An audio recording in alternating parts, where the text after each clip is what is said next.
제가 오늘 발표할 논문은 Adversarial Teacher-Student Representation Learning for Domain Generalization 이라는 제목으로 뉴립스 2021년도에 나온 논문입니다.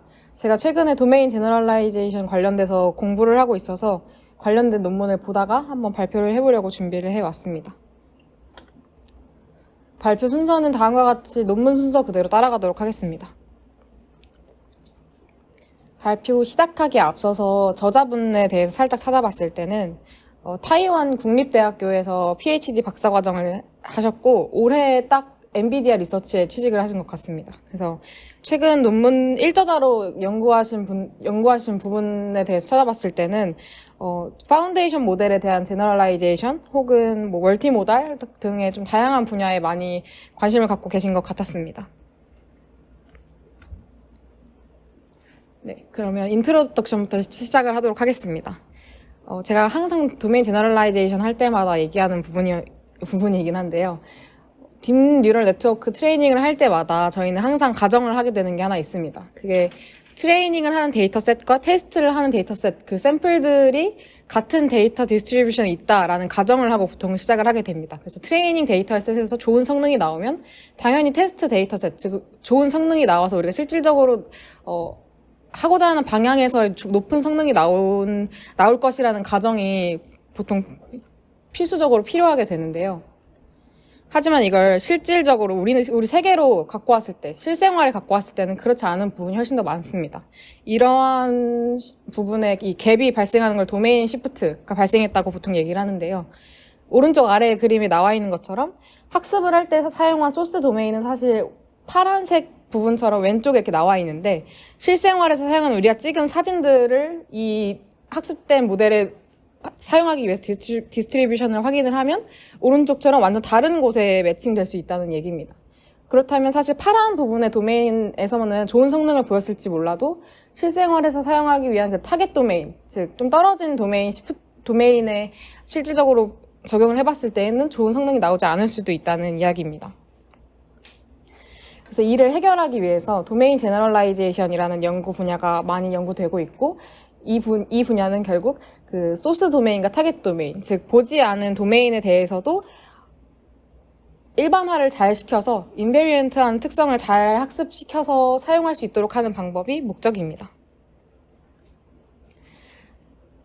그래서 지금까지 도메인 제너럴라이제이션 어프로치들을 조금 간략하게 보면 대부분 도메인 인베리언트한 피처, 즉 다양한 도메인에서도 다 공통적으로 나타나는 피처를 어떻게 추출할지가 메인 포커싱입니다. 그래서 예를 들면 한 3가지의 도메인, 사진, 그림, 아이콘 이렇게 3가지가 있을 때 다 똑같은 강아지라는 클래스라면 다 각각 다른 도메인이더라도 강아지가 갖는 특성을 어떻게 찾아낼 것인가가 보통 가장 주 목적으로 포커싱 되는 부분인데 이렇게 학습을 하더라도 사실 리미테이션이 발생하게 됩니다. 이때 리미테이션은 소스 도메인에 대해서 인베리언트한 특성을 뽑는다고 하지만 이 소스 도메인에서의 인베리언트를 뽑는다고 한다고 한들 이때 나오는 레프레젠테이션이 언신 도메인과 매칭이 될 수 있는가가 이제 한계의 점입니다. 그래서 이러한 도메인 인베리언트한 피처를 좀 더 포괄적으로 일반화되어 있다라고 하기 위해서 보통은 다양한 방법을 사용하는데 대표적으로는 첫 번째는 데이터 제너레이션 테크닉입니다. 그러니까 즉 어떠한 도메인 소스 도메인을 줬을 때 그거를 얼마나 다양하게 제너레이트를 하면서 이 더 많아진 도메인들을 통해서 공통된 인베리언트한 피처를 뽑아내면 타겟 도메인에 대한 인베리언트한 피처에 가까워질 가능성이 더 높아진다는 얘기입니다.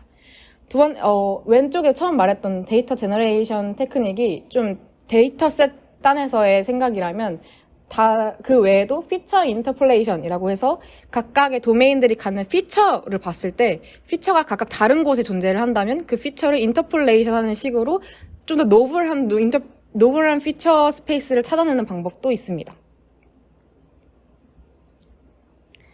그리고 셀프 슈퍼바이즈드 러닝도 많이 도입이 되고 있는데요. 셀프 슈퍼바이즈드 러닝 같은 경우에는 라벨이 굳이 필요하지 않아도 스스로 레프레젠테이션을 좀 표현을 훨씬 더 잘하기 위해서 학습을 하는 방식으로 보통 학습이 되는데, 이게 도메인 제너럴라이제이션 어프로치에서 사용이 되는 이유는 무엇이냐 하면, 이렇게 다양한 어그멘테이션을 주고 스스로 학습을 하게 했을 때 학습하는 인베리언트 피처들이 학습되는 피처들이 결국은 도메인 제너럴라이제이션을 추구하는 좀 더 인베리언트 피처에 좀 더 가까워진다는 얘기입니다. 그래서 도메인 제너럴라이제이션 어프로치에 많이 사용이 되고 있고요. 네, 그래서 저자분들이 여기서 이루고자 하는 컨트리뷰션은 Teacher Student Adversarial Learning이라는 하나의 스킴을 정의를 해서 Representation Learning을 조금 가져다가 도메인에 대해서 굉장히 일반화된 피처를 잘 뽑을 수 있도록 하는 러닝과 더불어서 노블한 도메인 어그멘테이션도 할 수 있도록 하는 방법을 추구하고 있습니다. 그래서 도메인 제너럴라이제이션 중에서 관련된 연구들을 살짝 찾아보자면 대표적으로 데이터 제너레이션 분야에 대해서 두 가지가 있는데, 첫 번째는 크로스 그레드라고 합니다. 이 연구는 펄터베이션을 생성하는데 어떻게 생성할 것인가에 대한 연구를 진행한 연구인데요. 첫 번째로는 소스 데이터에 대해서 라벨을 잘못 추측하게 하는 펄터베이션을 하나 학습을 하고, 반대로 도메인도 잘 못 알아채도록 하는 펄터베이션을 학습을 하게 됩니다. 그 다음에 이 각각 펄터베이션을 크로스해서 주입한다고 해서 크로스 그레드라고 하는데, 라벨링을 잘 못하게 만든 펄터베이션을 반대로 도메인 클래시피케이션에 넣고, 도메인 클래시피케이션을 잘 못하게 하는 펄터베이션을 반대로 클래스 클래시피케이션에 넣어서 도메인 인베리언트 펄터베이션을 갖고 있는 상태에서도 라벨링을 클래스 클래시피케이션을 잘할 수 있게 하면서 그 반대의 상황에서도 가능하게끔 학습을 하는 방식입니다. 두 번째 DDAIG 같은 경우에는 도메인에 대해서 일정한 방향으로 트랜스포즈 한다고 생각을 하면 될 것 같습니다. 이 도메인이 있지만 그 도메인과 다른 도메인 시프트를 일부러 어그멘트 하는 방식으로 진행을 합니다. 그래서 어드버서리얼한 방식으로 진행을 해서 클래시파이어가 클래시피케이션을 못하도록 하는 방식으로 학습을 합니다. 이때 클래시피케이션은 그 도메인 단에서의 클래시파이어가 잘 안 되도록 하는 방식입니다. 이 외에도 L2AOT라는 방식으로 제가 지금 여기 나열한 세 가지 방식은 앞에 있는 도메인 데이터 제너레이션 단의 어프로치들이 아니라 좀 다른 방식의 어프로치들인데, L2AOT 같은 경우에는 아예 새로운 도메인을 수도 노블 디스트리뷰션이라고 하는 새로운 도메인을 일부러 만들어냅니다. 예를 들어 3개의 도메인을 더 만들 거야 라고 하면 3개의 도메인으로 다 하나의 도메인을 3개로 막 더 어그멘테이션을 시키는 방식으로 학습을 하는 방법이고, 믹스타일 같은 경우에는 피처 인터폴레이션에 좀 더 가깝다고 생각을 하시면 될 것 같습니다. 그래서 스타일 트랜스퍼에서 가장 많이 쓰이는 방법이 아다인 방식을 많이 도입을 해서 도메인들 간의 스타일을 무작위로 섞어줘서 도메인의 스타일이 아무리 섞여도 클래스를 잘 구분할 수 있도록 하는 방식으로 학습을 되는 방식이고, 맨 마지막에 있는 PDN 논문은 이 논문이 나올 당시에 가장 최근의 방식으로 하나의 도메인이 들어와도 여러 가지 제너레이션을 따로따로 모델을 생성을 해서 각각의 제너레이터를 통해서 더 많은 제너레이터로 해서 싱글 도메인으로 도메인 제너럴라이제이션을 하는 방식을 목표로 연구된 방법입니다. 그 다음은 셀프 슈퍼바이스드 러닝인데요. 셀프 슈퍼바이스드 러닝은 사실 프리텍스트 태스크를 보통 진행을 하기 때문에 라벨이 없이 그 데이터 자체로 어떻게 리프레젠테이션을 러닝을 할지가 궁극적인 목표입니다. 그래서 예시로 제가 사진을 갖고 온 것처럼 컬러라이제이션을 한다던가 인페인팅을 한다거나, 아니면 여기서 이 논문에서 예시로 사용했던 직소 퍼즐로 이 이미지가 어느 위치에 있어야 하는 이미지인지, 혹은 로테이션을 얼마나 돌린 이미지인지 등을 프리딕션 하는 방식으로 먼저 학습을 하는 방식인데, 이러한 셀프 슈퍼바이스 러닝들의 한계라기보다는 공통점은 모두 아직은 사람들이 임의로 조정해주는 핸드크래프트한 특징들을 좀 더 많이 갖게 된다는 점입니다. 그래서 사람들의 개입이 조금 많이 나타난다는 뜻이고, 그리고 거기에 그만큼 의존적이라는 이야기입니다. 그래서 논문의 저자분들이 가장 많이 아이디어를 얻은 부분은 컨트라스티브 러닝입니다. 여기서는 이제 컨트라스티브 러닝 자체가 현재 와서 좀 최근 들어서 좀 많이 성능 향상에 기여를 하고 있는 부분의 그 이유로는 멀티뷰 퍼스펙티브의 의미에서 좀 기여도가 크다고 얘기를 하는데요. 같은 이미지더라도 여기서 멀티뷰는 물리적인 멀티뷰, 공간적인 멀티뷰라기보다는 하나의 이미지에 대해서 어떠한 데이터적인 시각에서의 멀티뷰인데 어디 부분을 어떻게 크롭하고 얼마나 컬러 지터링을 주는지에 따라 데이터가 보이는 게 달라지지만 결국은 같은 데이터를 갖고 있는 부분입니다. 그래서 이 얼마나 로버스트하게 그 큰 차이에서도 견뎌내서 인베리언트한 변하지 않는 특징들을 뽑아내는지, 이게 셀프 슈퍼바이스 러닝 부분에서는 좀 많은 기여를 했다고 얘기를 합니다. 그래서 이 부분에 대해서 이 저자분들이 가장 크게 아이디어를 얻으신 것 같습니다. 네, 지금까지 릴레이티드 워크였고 프로포즈드 메소드에 앞서서 도메인 제너럴라이제이션은 프로블럼 데피니션을 다시 한번 하고 시작을 하겠습니다. 그래서 여기서는 소스 도메인 n개의 소스 도메인이 있다고 했을 때 이 도메인마다 안에는 이미지와 라벨, 클래스 라벨이 페어하게 존재합니다. 여기서 특징은 이제 도메인 라벨은 딱히 사용을 하지 않고요. 그리고 최종적인 이 논문의 목표는, 도메인 제너럴라이제이션 자체의 목표는 제너럴라이제이션 능력을 최대한 끌어올려서 여기에 있는 소스 도메인이 아닌 보지 않은 도메인에 대해서도 얼마나 잘 퍼포먼스를 보여줄지가 최종 목표입니다. 그래서 전체적인 프레임워크는 다음과 같습니다. 그래서 첫 번째는 이제 도메인 제너럴라이즈드 리프레젠테이션 러닝을 어떻게 진행할지, 그리고 두 번째는 이 리프레젠테이션 러닝을 통해서 얻은 레프레젠테이션을 가지고 노블한 도메인 어그멘테이션을 진행한 걸 통해서 얼마나 더 많은 어그멘테이션을 할지에 대해서 학습을 한다고 생각해 주시면 될 것 같습니다. 네, 그래서 첫 번째로 이제 티처 스튜던트 도메인 제너럴라이즈드 레프레젠테이션 러닝을 진행을 하게 되는데요. 여기서 일단은 마지막에 이제 도메인 제너럴라이제이션을 쓰고 싶은 모델은 밑에 있는 티처 모델입니다. 그래서 일단 이 제너럴라이즈 레프레젠테이션 러닝을 하기에 앞서서 티처 모델만 먼저 그 소스 도메인을 가지고 단순 클래시피케이션 프리트레이닝을 해놓은 상태로 시작을 합니다. 그럼 이제 티처는 그 소스 도메인, 주어진 도메인에 대해서는 잘 클래시피케이션이 어느 정도 되도록 학습이 되어 있는 상태입니다. 그런 다음에 이제 스튜던트의 이제 데이터가 어그멘트 돼서 들어갈 건데요.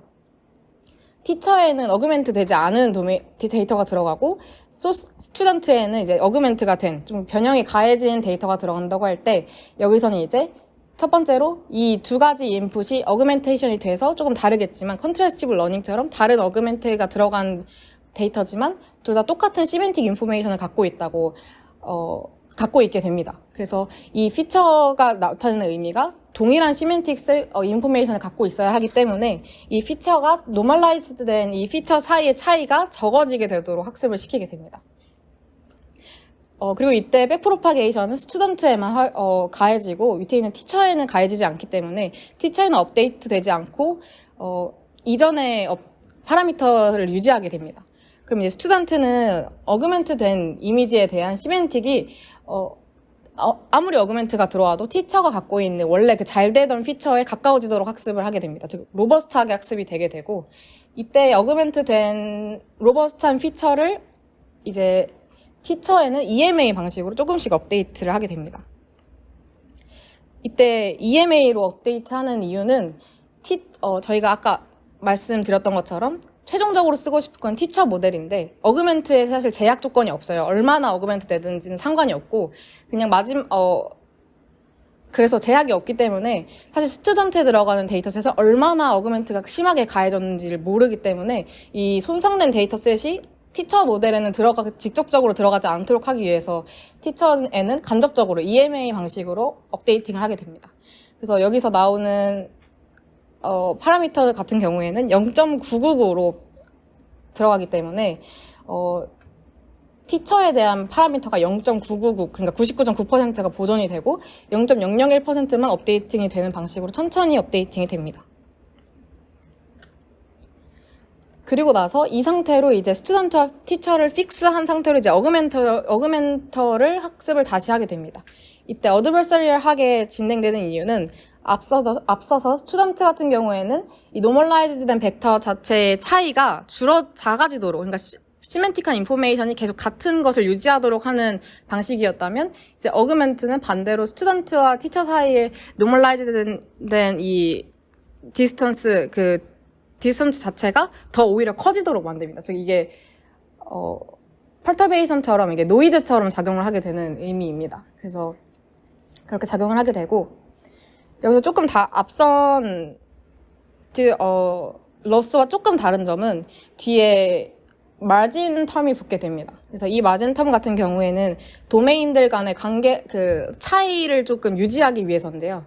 그냥 막 어그멘트가 되도록 하는 게 아니라 도메인들 간의 이 거리가 좀 벌어지는 상태로 유지될 수 있도록 계산이 됩니다.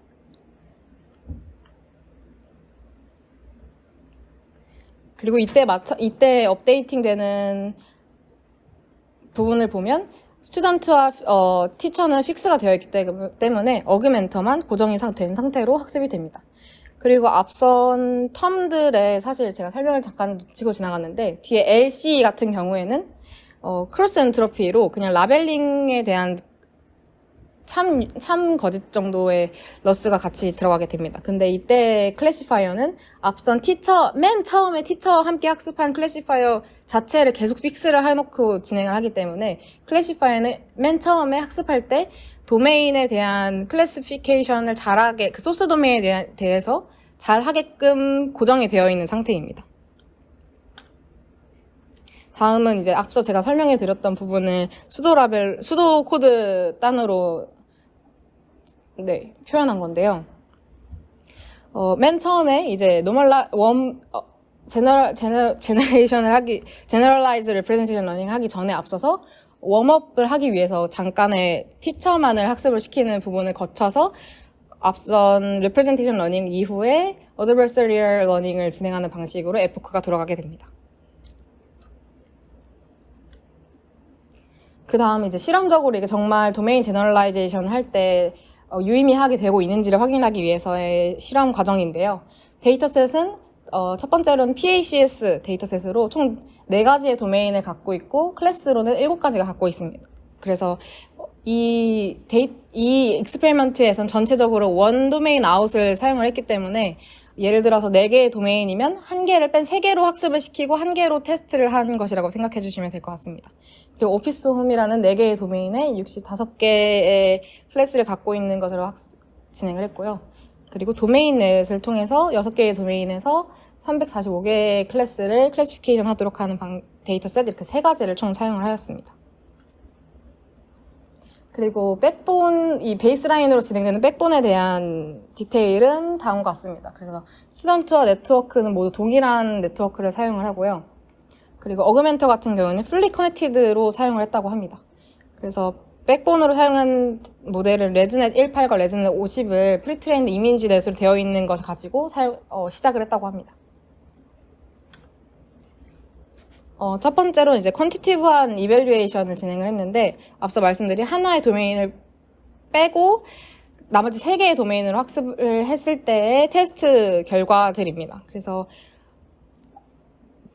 다른 어프로치들과 비교를 했을 때 아워스에서 훨씬 더 높은 성능을 꾸준히 보여주고 있는 것을 볼 수 있고, 각각의 데이터셋에 다른 모델을 적용했을 때도 마찬가지로 아워스가 좀 더 높은 성능을 보이고 있는 것을 볼 수 있습니다.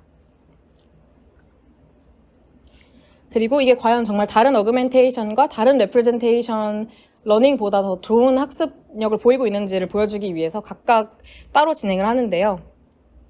여기서 랜덤 어그멘테이션 같은 경우에는 이 아래 제가 적어놓은 방식들을 적용을 했을 때와 비교를 한 거고요. 그리고 레프레젠테이션 러닝 같은 경우에는 각각 티처와 스튜던트 모델을 어떻게 하는지에 따라서 달라진다고 합니다. 그래서 첫 번째 있는 방법 같은 경우에는 티처와 스튜던트를 무조건 파라미터를 쉐어하도록 하는 방식으로 진행을 했고, 밑에는 EMA를 하는지 안 하는지에 따라서 진행을 했다고 합니다. 그래서 최종적으로는 이 아월스에서 말한 어그멘터와 티처를 추가를 했을 때의 방식이 가장 좋게 나왔다고 합니다. 그리고 이걸 직접적으로 비주얼라이제이션 해본 결과인데요. 도메인 제너럴라이제이션 같은 경우에는 도메인에 상관없이 같은 클래스를 잘 클래시피케이션하는 방식이기 때문에 다른 도메인들이 같은 클래스에 묶여 있도록 하는 것이 가장 중요합니다. 그래서 지금 색깔별로 나타나는 부분이 하나의 도메인인데 왼쪽에 딥어레라는 이전에 나와 있던 논문과 비교를 했을 때 오른쪽 아월 메소드에서의 도메인들 간의 거리가 더 같은 클래스의 다른 도메인들 간의 거리가 더 가까워진 것을 볼 수 있습니다.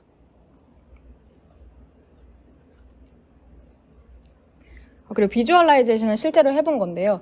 그 DDAIG라는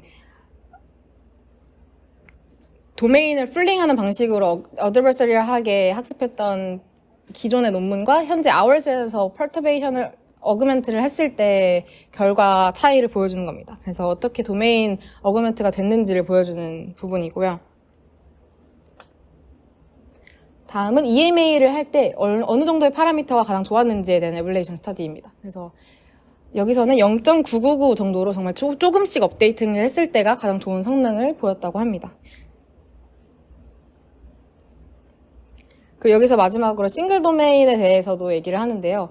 이 논문들이 앞선 논문들과는 다르게 도메인 라벨을 사용을 하지 않기 때문에 사실 도메인의 개수가 중요하지 않습니다. 그래서 하나의 도메인을 넣었을 때도 성능이 잘 나오는지를 확인할 수 있었는데요. 그때 마찬가지로 도메인이 한 개만 사용을 했을 때, 즉 여기서 나와 있는 걸로는 PACS 같은 경우에는 포토를 기준으로 학습을 하고 나머지 3개로 테스트를 한 거고, 도메인넷 같은 경우에도 하나로 학습을 하고 테스트를 한 건데, 이때도 마찬가지로 하나의 싱글 도메인에서도 가장 로버스트하게 학습이 된 것을 볼 수 있습니다. 그래서 결론입니다. 그래서 이 논문 저자분들은 어드버서리하게 티처를 스튜던트의 도움을 받아서 간접적으로 학습하는 방식으로 했을 때 도메인 제너럴라이즈드 된 클래시피케이션 태스크에 대해서 높은 성능을 보였다고 얘기를 하고요. 더불어서 representation learning이 어떤 도메인 제너럴라이제이션에 도움을 주고 있는지도 실험적으로 증명을 한 논문입니다. 네, 이상으로 발표를 마치도록 하겠습니다. 감사합니다.